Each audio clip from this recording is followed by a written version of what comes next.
नमस्कार, शीतल्स किचनमध्ये स्वागत आहे।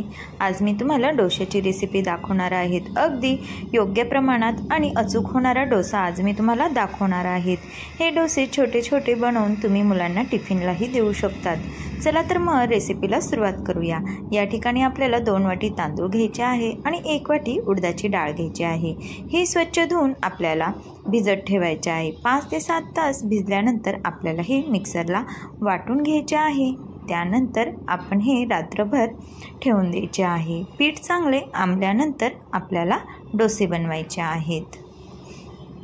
तर मी हे मिक्सरला वाटून घेतलेलं आहे आणि आपलं पीठ हे आंबून तयारही झालेलं आहे। मस्त असं पीठ तयार झालेलं आहे। थंडीच्या दिवसात हे पीठ लवकर आंबत नाही तर तुम्ही 1 लिंबू पिळू शकतात। चवीनुसार मीठ घालायचे आहेत। आता आपण डोश्यासाठी लागणारी भाजी बनवून घेऊ। यासाठी मी 2 मोठे बटाटे घेतलेले आहे। ते बॉईल करून आणि साल काढून कट करून घेतलेले आहे। तसेच 1 मोठा कांदा, हिरवी मिरची आणि फोडणीसाठी चणा डाळ 1 चमचा आणि उडदाची डाळ 1 ते 2 चमचे घेतलेले आहे। तसेच कोथिंबीरही घेतलेली आहे। आता आपण भाजीला फोडणी करून घेऊ। यासाठी कढईमध्ये मी 2 चमचे तेल घातलेलं आहे। जिरे मोहरीचा मी तडका करून घेत आहे। कढीपत्ता घालून घेतलेला आहे। आता आपण चणा डाळ आणि उडीद डाळ यामध्ये घालून घेणार आहोत।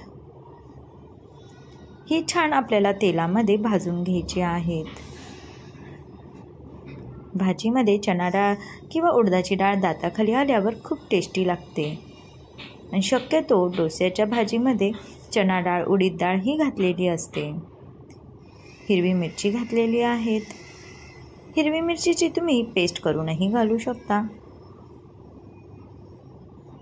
त्यानंतर आपण यामध्ये कांदा घालून घेणार आहोत।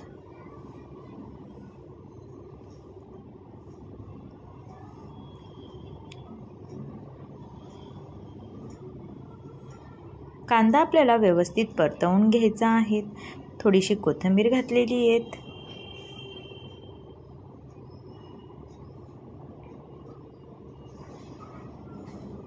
हे सर्व आपण व्यवस्थित परतवून घेऊया।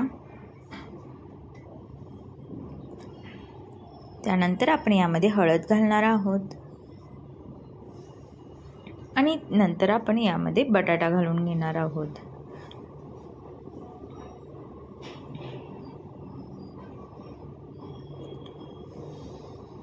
बटाटा आपल्याला भाजीमध्ये व्यवस्थित मॅश करून घ्यायचा आहे।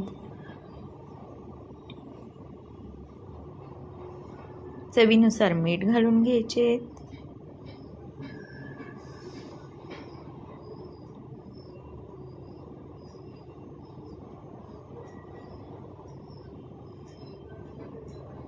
बटाटा चमच्याच्या साहाय्याने आपल्याला पूर्णपणे मॅश करायचा आहे।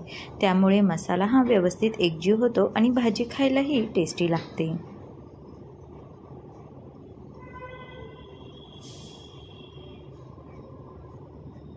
भरपूर अशी कोथिंबीर घालणार आहोत। कोथिंबीरीचा सीझन आहे त्यामुळे तुम्ही कोथिंबीर घालायला कंजूसी करू नका। भरपूर अशी कोथिंबीर घाला, भाजीला एक छान टेस्ट येते। एक वाफ काढून घेणार आहोत।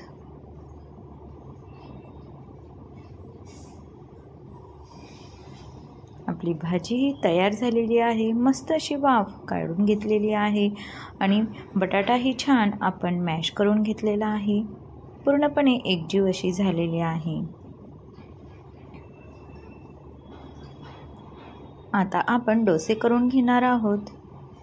ही भाजी आपण डोस्यांना लावणार आहोत।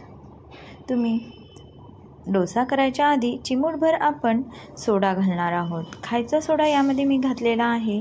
तुम्हाला नको असेल तर नाही घातला तरीही चालेल। मस्त असं आपल्याला फेटून घ्यायचं आहे। पीठ जेवढं आपल्याला फेटता येईल तेवढं आपल्याला फेटायचं आहे। यामुळे पीठ हे हलकं होतं आणि डोसे हे छान असे कुरकुरीत होतात।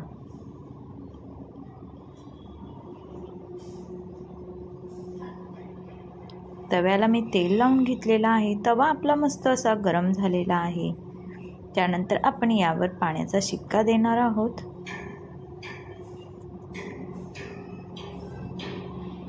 आणि डोस्याचं पीठ हे त्यावर घालून घेणार आहोत।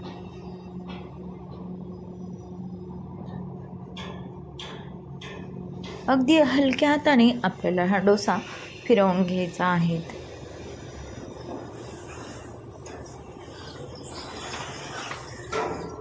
वरून आपल्याला तेल सोडायचं आहे. तेलाऐवजी तुम्ही बटरही घातलं तरीही चालेल. बटरनेही डोश्याला चवही खूप छान येते. आता आपण यावर जी आपण बटाट्याची भाजी केली होती ती लावून घेणार आहोत.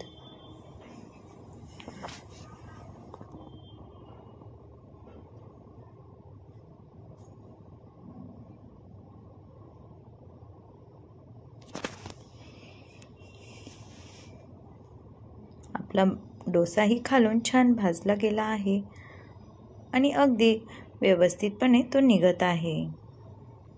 मस्त असा कडक डोसा तयार झालेला आहे. घरच्या घरी तुम्ही असे डोसे बनवू शकतात आणि खायलाही खूप टेस्टी लागतात. अशाच प्रकारे अजून एक डोसा मी करून घेणार आहे. तेल टाकल्यानंतर आपल्याला थोडं पाणी शिंपडून घ्यायचं आहे आणि मग यावर आपल्याला डोश्याचं बॅटर घालून घ्यायचं आहे आणि हलक्या हाताने आपल्याला हे फिरवायचं आहे.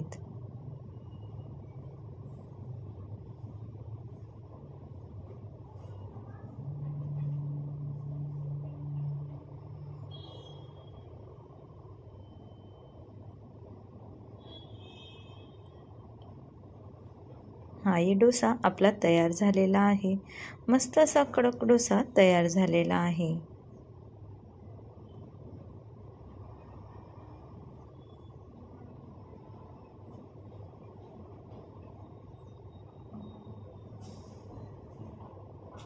असे अगदी सोप्या पद्धतीने तुम्ही घरच्या घरी डोसे बनवू शकता आणि मुलांना खायला देऊ शकता. ब्रेकफास्टसाठीही तुम्ही हे बनवू शकता किंवा मुलांना सकाळी टिफिन द्यायचा असेल तर तुम्ही हे बॅटर रात्रीच बनवून ठेवलं आणि सकाळी पटपट डोसे काढले तरीही होतात. आपले डोसे हे तयार झालेले आहे. यासाठी मी मस्त ओलं खोबरं आणि शेंगदाण्याची चटणी केलेली आहे. तीही तुम्ही यासोबत खाऊ शकता. तर कशी वाटली रेसिपी कमेंट्स करून नक्की सांगा. माझ्या चॅनलवर अगदी साध्या सोप्या